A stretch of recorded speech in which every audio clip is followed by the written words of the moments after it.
बिस्मिल्लाहिर्रहमानिर्रहीम, अस्सलाम वालेकुम। चंद घंटे हम दूर हैं 14 अगस्त होने में। जब ये मैं वीडियो रिकॉर्ड कर रही हूँ एंड बाय द टाइम ये वीडियो आएगी तो तब 14 अगस्त हो चुकी होगी और पाकिस्तान अपना 79th बर्थडे सेलिब्रेट कर रहा होगा। Yes, happy independence day to everybody, happy independence day to all the Pakistanis, वो पाकिस्तान में इस वक्त हों या बैरून मुल्क वो मुकीम हों। पाकिस्तानी जो जहाँ जहाँ पर भी है, 79 ईयर्स अपने आप में, मतलब एक साल कम 80 अपने आप में एक बहुत बड़ा माइलस्टोन है जो कि पाकिस्तान ने ये अचीव किया है। बहुत से ऐसे ममालिक हैं जो कि ये इतना जो स्पैन है वो अचीव नहीं कर सकते, उनकी शायद तारीख़ इतनी ज़्यादा नहीं होती। बट देन अगेन ऐसे बहुत से ममालिक हैं जिनकी मोर दैन 79 ईयर्स की हिस्ट्री है। सो हमें उन ममालिक को देखना चाहिए, वहाँ तक रीच करना चाहिए। इंशाल्लाह ताला पाकिस्तान बिल्कुल रीच करेगा to all those developed countries who have seen more than 79, 80 years and more than 100 years. और ये बड़ा ही एक नॉस्टैल्जिया भी है, बड़ा एक इमोशनल मोमेंट भी है 14 अगस्त के हवाले से, क्योंकि हर 14 अगस्त को हम ये ज़रूर देखते हैं, एटलीस्ट मुझे, आप लोग को तो खैर पता नहीं है लेकिन मैं तो ये ज़रूर देखती हूँ। एक एनालिसिस होता है कि हम डेफिनेटली टेलीविज़न शोज़ भी करते हैं, व्लॉग्स भी कर रहे होते हैं और डिफरेंट प्लेटफॉर्म्स पे जाके हम अपनी आवाज़ भी उठा रहे होते हैं, बिकॉज कहीं ना कहीं we are also playing a big role in the narration building. तो अब ये 14 अगस्त को हम एक एनालिसिस करते हैं कि ये वाली 14 अगस्त पिछली 14 अगस्त से कैसे बेहतर थी, ये कितनी बेहतर थी, या बेहतर थी भी या नहीं थी। मिशेल पाकिस्तान ने एक सर्वे जारी किया विच हैपेंड येस्टरडे, और उस सर्वे के मुताबिक जो उसकी थीम थी वो थी पुरउम्मीदी, उम्मीद। बहुत से जो उसमें ग्रुप ऑफ पीपल जिनके साथ सर्वे किया गया वो बहुत ज़्यादा पुरउम्मीद थे कि पाकिस्तान सही डगर पे जा रहा है। कुछ चीज़ों को लेकर के मुझे ज़रूर उसमें तशवीश और रिजर्वेशंस रहें कि जैसे सोर्स ऑफ इंफॉर्मेशन के पॉइंट ऑफ व्यू से बहुत से लोग फेसबुक के ऊपर रिलाई करते थे for the source of information. Around कोई 25% people they rely on WhatsApp for the source of information. 15% people rely करते थे टेलीविज़न के ऊपर सोर्स ऑफ इंफॉर्मेशन के लिए। अनफॉर्चुनेटली उसमें 1% भी ऐसी नहीं थी जो कि कह रहे थे कि जी हम अपनी सोर्स ऑफ इंफॉर्मेशन अखबार से लेते हैं। ये वो चीज़ थी जो कि एक ज़रूर लम्हा फ़िक्रिया है, because when it comes to the habit of reading and all that stuff, ये हमें कुछ चीज़ें ना ऑल्टर, कुछ चीज़ें करेक्ट करने की ज़रूरत है, कुछ चीज़ें हमें बैक टू बेसिक्स जाने की ज़रूरत है। सियासी तौर पर अगर मैं बात करूँ, सियासी इस्तेहकाम की बिल्कुल बात होती रहती है। ये वो मौका है जिसके ऊपर सियासी इस्तेहकाम की बात हो, फाइनेंशियल स्टेबिलिटी की बात हो, इकोनॉमिक स्टेबिलिटी जिसको कहते हैं, या पॉलिटिकल स्टेबिलिटी की बात, उसका ओनर सबसे ज़्यादा गवर्नमेंट पे जाता है। इस दिन यानी 14 अगस्त को हमें दो साइडें भी देखने को मिलती हैं हुक्मरानों की, उसके बारे में मैं बात करूँगी। लेकिन 14 अगस्त को ये वाली बात इसलिए पहले करी क्योंकि मुझे लगता है कि ये ज़्यादा इंपॉर्टेंट है करना, और कहीं बाद में आपको मुख्तलिफ पर्सपेक्टिव और साइड्स दिखाने के अंदर कहीं मैं बात भूल ना जाऊँ। जो सबसे इम्पॉर्टेंट चीज़ है वो ये है कि एटलीस्ट एक दिन जो कि 14 अगस्त का है, जो कि पाकिस्तान की इंडिपेंडेंस का है, एटलीस्ट इस एक दिन हमें अक्रॉस द बोर्ड, आप किस पॉलिटिकल पार्टी से हैं, आपका क्या मंशूर है, आपकी क्या मंशा है, आपकी क्या सियासत है, आपकी क्या नरेशन है, उसको भूल करके एक दिन, बस एक दिन उसको भूल करके हम पाकिस्तान की नज़र नहीं कर सकते। लेकिन क्या करें कि पाकिस्तान के अंदर एक ऐसी पार्टी है जिसका नाम है पाकिस्तान तहरीक इंसाफ, जो अपने आप को इस सिस्टम के साथ नत्थी इस तरीके से करती है कि सिस्टम में भी रहना है, हाँ, और हुकूमत भी करनी है, लेकिन उसको इस तरह से मशरूत कर देते हैं कि अगर हम नहीं तो पाकिस्तान के साथ जो चाहे मर्जी हो जाए। क्या था, खान नहीं तो पाकिस्तान नहीं, ऐसी की तैसी इन लोग की। ये है वो चीज़। आज के दिन मैं देख रही थी कि खैर पिछले तो कुछ अरसे से, आज के दिन क्या, पिछले कुछ दिनों से सुहेल आफरीदी कुछ अलग ही डगर पे हैं। मुझे तो ये समझ नहीं आती कि वो 27 सितंबर के ऊपर फोकस कर रहे हैं। होना 27 सितंबर को भी कुछ नहीं है, कख नहीं होना, कख नहीं होना 27 सितंबर को, आप लिख लें। होना 27 सितंबर को भी कुछ नहीं है, लेकिन सीन क्या है कि 27 सितंबर को रो रहे हैं बैठ के, ठीक है, कि 27 सितंबर को 20 लाख लोग लेकर के आएंगे और हमारी खान से मुलाकात कराई जाए और हम इस्लामाबाद के ऊपर चढ़ाई कर देंगे, ठीक है। अरे भाई, आपने चढ़ाई करनी है, 20 लाख लोग लेकर के आने हैं, आप 27 सितंबर का रोना रो रहे हैं कि जी 27 सितंबर को पता नहीं आप लोगों ने क्या कर देना है। आपके पास आवाम के मसले हल करने के लिए कौन सा वक्त है, कौन सा ऐसा टाइम है जो आपने डेडिकेट किया है कि मैं खैबर पख्तूनख्वा की आवाम के लिए ये मैं वक्त वक्फ़ करता हूँ और मैं उनके अंदर उनके मसाइल सुनूंगा, उनके तरक्याती प्रोजेक्ट्स हों, उनके मंसूबे हों। सबसे बड़ी बात है, चले तरक्याती प्रोजेक्ट्स मंसूबे तो सब एक साइड पे, जीने का हक़, जो वहाँ पर जो सिक्योरिटी की सूरत हाल है, वहाँ पर जो अमन अमान की सूरत हाल है, आप उनको कब एड्रेस करते हैं?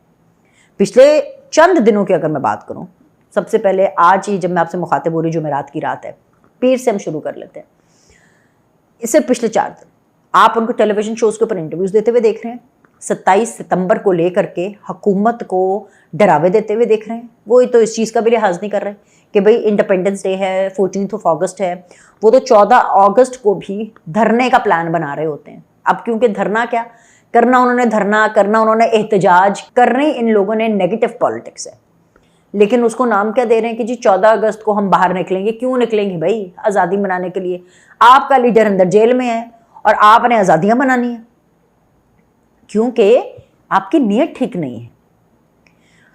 दूसरी जो बड़ी इंपॉर्टेंट चीज़ है वो ये है कि अगर आप ये क्लेम करते हैं कि जी 20 लाख बंदा लेकर के आएंगे और आप इस्लामाबाद पर चढ़ाई करेंगे, आपको जो है वो इमरान खान तक रसाई चाहिए, तो मैं तो आपसे पूछूंगी कि भैया आपको इमरान खान तक रसाई क्यों चाहिए? अगर 20 लाख बंदा बाकी ले आते हैं और अगर आपके पास इतना रिजर्व है बंदों का और अगर आपने इस्लामाबाद पर चढ़ाई करनी है, तो फिर तो आपकी कॉल ये होनी चाहिए कि जी रिहा करो इमरान खान को, हमें उसको बाहर निकालना है। यानी कि आपकी भी इंटेंशन, वो कहते हैं ना एड़ा बन के पेड़ा खाना, और आपकी भी जो इंटेंशन है वो इमरान खान को बाहर निकालने के लिए किसी किस्म की जद्दोजहद करने के लिए नहीं है। इसका मतलब है जो सलमान अकरम राजा कह रहे थे वो ठीक कह रहे थे कि ना कोई अवाम निकलना चाहती है, ना कोई पार्लियामेंटेरियन, कोई भी इमरान खान के लिए बात नहीं करना चाहता, आवाज़ नहीं उठाना चाहता। ये सिर्फ एक एक्सेप्टेबिलिटी का, ताकि सुहेल आफरीदी अपनी कुर्सी पर बराजमान रहें और उनको जो पीटीआई के ट्रोल्स हैं उनसे वो महफूज रहें, उनकी इज्जत महफूज रहे, पीटीआई के ट्रोल्स के शर से वो महफूज रहें। एक हाजिरी लगाते हैं, एक एहतमाम हुज्जत पूरी करनी है कि जी 27 सितंबर को मैं ये कर दूंगा। मतलब कि 13 अगस्त को आपका तो focus as a chief minister of a province, और जो आप क्लेम करते हैं कि जी 95% पॉपुलैरिटी है जी आपकी जमात की और आपका लीडर दुनिया जहां का पॉपुलर लीडर है, तो आपको तो उस लिहाज से इंडिपेंडेंस डे की इस किस्म की तैयारियां और इस किस्म के इंतजामात करने चाहिए जिसको बाकी पाकिस्तान और बाकी सूबे देखें और कॉपी करें। लेकिन उल्टा आप क्या कर रहे हैं? आप उस दिन भी इंतशार की नज़र, उस दिन भी आप नेगेटिव पॉलिटिक्स। अब ये जो मैंने आपको पर्सपेक्टिव देना था, 2 साइड हमें सियासतदानों की नज़र है। एक वो साइड थी कि शहबाज शरीफ साहब लैपटॉप तकसीम कर रहे थे, again prime minister youth program, and he said very clearly कि लोगों को लैपटॉप एक मशीन लगती है, लेकिन मेरे लिए लैपटॉप एक मिशन है, एक पॉजिटिव, एक कंस्ट्रक्टिव सियासत आपको करने में। आप इसके ऊपर लाख किस्म की डिबेट कर सकते हैं कि जी लैपटॉप से क्या होगा, तो फ़ोन से क्या होगा, तो इससे ये हो सकता है, इससे ये हो सकता है, but he is trying his best, he is trying his utter most best कि वो कुछ डिलीवरेंस में कर सके। 5वां बजट शहबाज शरीफ साहब ने पेश कर दिया, आवाम के लिए वो बात कर रहे हैं। अगर मैं चीफ मिनिस्टर पंजाब की बात करूं, वो भी कुछ ना कुछ मंसूबे, आवाम की फलाह बहबूद, आवाम के लिए मंसूबे, पंजाब की आवाम का ख्याल, वो तो पंजाब की माँ बनी हुई है और वो उनके लिए काम कर रही हैं और ये बहुत अच्छी बात है। सिंध की अगर मैं बात करूँ तो वहाँ पर भी आपको काम होता हुआ दिखाई दे रहा है, वहाँ पर भी कुछ ना कुछ अवामी मंसूबों की बात हो रही है, वहाँ पर भी आवाम का सोचा जा रहा है कि जी हमें क्या करना है। लेकिन अगर मैं खैबर पख्तूनख्वा की बात करूँ तो वहाँ पर सिर्फ और सिर्फ इमरान खान के बारे में सोचा जा रहा है, वो भी सिर्फ सोच में सोचा जा रहा है, सिर्फ सोच में सोचा जा रहा है। असल में प्रैक्टिकली अपनी हाजिरियाँ लगाई जा रही है खान के सामने, और उससे भी कहीं ज़्यादा ज़रूरी अवाम के लिए कुछ नहीं हो रहा। ये हैं 2 साइड्स। आज आके पाकिस्तान तहरीक इंसाफ को क्या नज़र आता है? मोहसिन नकवी।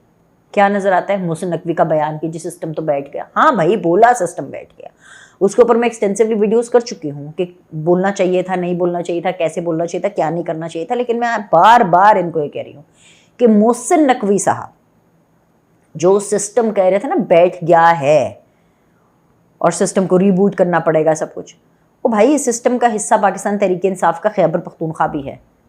वो खैबर पख्तूनख्वा की दहशतगर्दी, वो खैबर पख्तूनख्वा के अमन व अमान की सूरत हाल के बारे में बात कर रहे थे। और अगर आपको मोहसिन नकवी इतनी ही उनकी बात समझ में आती है, तो आप एटलीस्ट यही देख लें कि जो काम मोहसिन नकवी ने किए हैं। अगर आज मोहसिन नकवी है, the great Mohsin Naqvi, you know, he is the most powerful person, जिनके बारे में कहते हैं फ़ौज के साथ उनकी बनती है, प्राइम मिनिस्टर के साथ उनकी बनती है, हर पॉलिटिकल पार्टी में उनकी कबूलियत है, चाहे वो पीपल्स पार्टी हो, चाहे वो PMLN हो। और अब तो वैसे माशाल्लाह से सुभान अल्लाह, अब तो PTI भी बड़ा बोलती है, PTI भी तो बोलती है ना, PTI उनके अगेंस्ट कब हुई?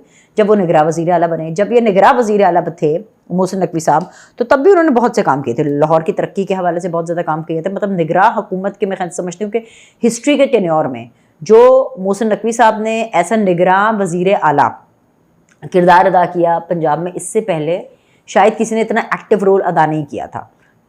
निगरान वज़ीर आला पंजाब मोहसिन नकवी ने शादरा फ्लाईओवर हो, अकबर चौक फ्लाईओवर हो, बेदिया रोड अंडरपास समेत इतने ज़्यादा तरक्याती मंसूबे थे। उन्होंने कहा बनाओ भाई, करो, इसके ऊपर काम करो, ठीक है। इस्लामाबाद की अगर हम तामीर और तरक्की की बात करें, उसके अंदर भी इनका बड़ा अच्छा एक रोल रहा है एज अ वफाकी वज़ीर दाखिला, ठीक है। और सबसे इम्पॉर्टेंट चीज़ जिसको हम बिल्कुल इग्नोर नहीं कर सकते, वो उसको मैं 2 पार्ट में आप तक पहुंचाऊंगी। एक पार्ट कि जी जो नादरा के अंदर जो पासपोर्ट सर्विसेज हैं, उसमें इस्लाहात के ज़रिए शहरियों के लिए जो शनाख्ती दस्तावेज़ात और पासपोर्ट के हसूल का अमल है, उसको मज़ीद आसान, तेज़ और मौसर बनाने के लिए इन्होंने बहुत ज़्यादा किरदार अदा किया। और last but never the least, बैनुल अक़वामी सिफारतकारी। जब उन्होंने बयान भी दिया था मोहसिन नकवी साहब ने कि सिस्टम को रिबूट करना पड़ेगा या सिस्टम नीड्स ऑल्टरेशन, सिस्टम के अंदर चेंजेस लाने पड़ेंगे, तो उनके बारे में मैंने भी यही कहा, सबने यही कहा कि वो इतने पावरफुल हैं कि अगर जंगों की बात होती, अमेरिका और ईरान की जंग की बात हो रही है, तो उसके अंदर भी, हालांकि वो फॉरेन मिनिस्टर नहीं है, लेकिन फिर भी उनको जो एक्सेस था, जो उनके ऊपर जिम्मेदारियां थी आर्मी चीफ साहब और प्राइम मिनिस्टर साहब की तरफ से, उन्होंने उसके ऊपर अपना भरपूर किरदार अदा किया है। ईरान के आला हुकाम से हम मुलाकातों के ज़रिए इलाकाई सलामती हो, पाक ईरान ताउन और कशीदगी में कमी करने के लिए मोहसिन नकवी की बहुत ज़्यादा काविशें रही हैं। तो सिर्फ एक जुमला पकड़ के कि ये कह देना कि देखिए जी मोहसिन नकवी भी कह रहे थे कि जी सिस्टम तो फ्लॉप हो गया है और सिस्टम तो कुछ काम नहीं कर रहा। अरे भाई, उस सिस्टम में PTI वालों तुम लोग भी शामिल हो, वो तुम लोगों के ही बारे में कह रहे थे। वो तो अलग बात है कि लोगों ने उसको एक तरफ ले लिया। तो मोहसिन नकवी साहब ने भी काम किए हैं, मतलब यहाँ पे मोहसिन नकवी साहब ने भी काम कर लिए। इसको मैं ऐसे कह रहती हूँ कि यहाँ पर मोहसिन नकवी साहब ने भी काम कर लिए। सिर्फ एक पाकिस्तान तहरीक इंसाफ है और सिर्फ एक KPK है जहाँ पे ना वो काम कर रही है और ना वो काम होने दे रही है। तो अभी के लिए इतना ही। एंड के ऊपर इतना ज़रूर मैं कहूँगी कि 14 अगस्त के ऊपर हम सबको कलेक्टिवली ये कोशिश करनी चाहिए कि हम पाकिस्तान को क्या दे रहे हैं और पाकिस्तान को आगे कैसे लेकर के जाना है, इसके ऊपर फोकस करें। एटलीस्ट ये एक दिन तो हम एक पाकिस्तान के नाम कर सकते हैं। लाइक करें, सब्सक्राइब करें। अब से अगली वीडियो में मुलाकात।